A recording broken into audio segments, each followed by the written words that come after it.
When you're looking at periodic trends and you have a group of elements, the first thing you need to do is sort them by size. Once you do that, then you'll also be able to answer questions such as which has the highest or lowest ionization, the highest or lowest electron affinity, electronegativity. They all go back to size comparisons. The explanations for these can get really simplified into just a couple of key ideas. And if you use those ideas to sort them, in coming up with the order, you also come up with the explanation. The first thing you need to explain is the number of shells. How big they are, where their valence electrons are, how far they are away from the nucleus.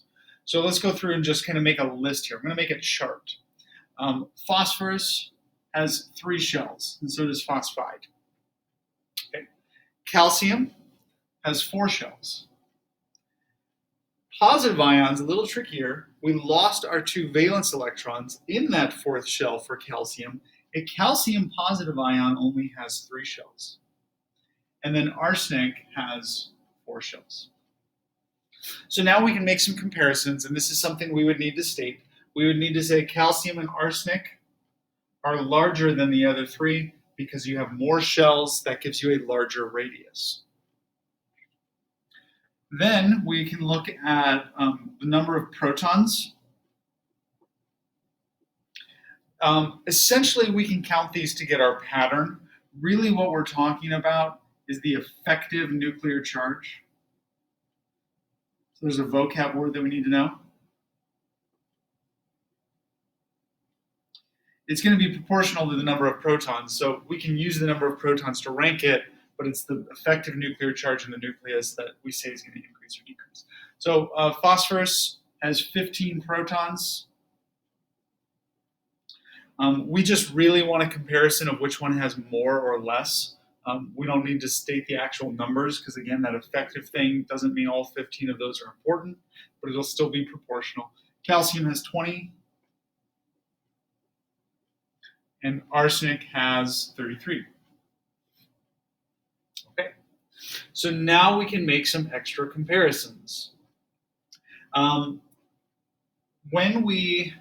first thing we want is the smallest atom. If we're going to go smallest first, we want the least number of shells, 3, okay?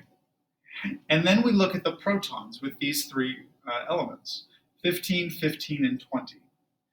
We have 15 protons pulling on 3 shells, or we have 20 protons pulling on 3 shells. 20 protons pulling on 3 shells is going to make that calcium plus 2 ion the smallest.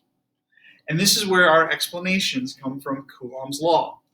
More protons pulling on those electrons will pull them in tighter. It's closer. So Coulomb's law wins there, makes that smaller.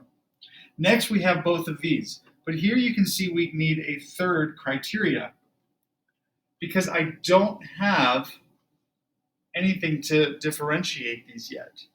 The third criteria, and you only do this for negative ions when you compare them to their parent ion, is the number of electrons.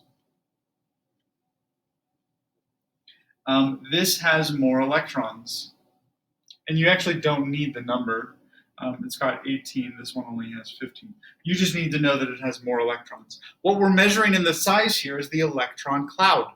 So the easiest explanation is if we have more electrons, the cloud is going to get bigger. The technical explanation that you need to know is we have shielding going on and electron repulsions going on. Okay. The shielding makes the effective nuclear charge. That's our second category. The electron repulsions is what makes this cloud a little bit bigger. So we're going to say the phosphorus is smaller than the phosphorus minus 3. Then we come to the 4th shell. And again, we'll go back to protons. 33 protons pulling 4 shells. Arsenic is going to be smaller, and then calcium is going to be the largest. Now we have them from smallest to largest. And we can apply Coulomb's law and our other definitions. Ionization energy. Well, the biggest ones will be the easiest to remove electrons from. So high or a low ionization, because low means easy over here. And these have the highest ionization to keep ionizing it and take more off. Then we can say electronegativity. Well, the smallest ones, when they're covalently bonded, will be the most electronegative. The largest ones will be the least electronegative. So we apply those definitions.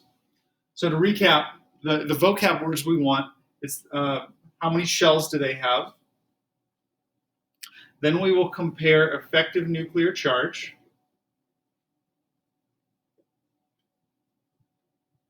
And this is an inverse relationship. A higher effective nuclear charge is going to make for a smaller atom if you have the same number of shells that you're comparing. And then lastly is electron repulsions. And we only needed that one if we're comparing negative ions to their shells. So these are the three reasons we need to explain. We need to be able to get the size ranking. This chart is pretty helpful. If you ever need to write about this, you can kind of do it with just greater than and less than symbols. For example, we could say that, when we looked at the shells, we could say phosphorus 3-, and calcium 2+, those all have 3 shells, are going to be smaller than calcium and arsenic. So 3 shells versus 4 shells. And you don't have to write essay-like language. You can kind of use diagrams, and this chart helps you fill it out. You might need some thoughts to put with it if you ever had to write about it on an AP test to say, this is why I ranked them this way. I'm making the comparisons that are in this chart. These are the 3 criteria that you need to make those comparisons. And that's how you do periodic trends. You have to consider those things. There's a lot of vocab in there. Your language needs to be precise, but effectively, if you can rank them by size, you can rank them any other way and explain them based on those 3 criteria.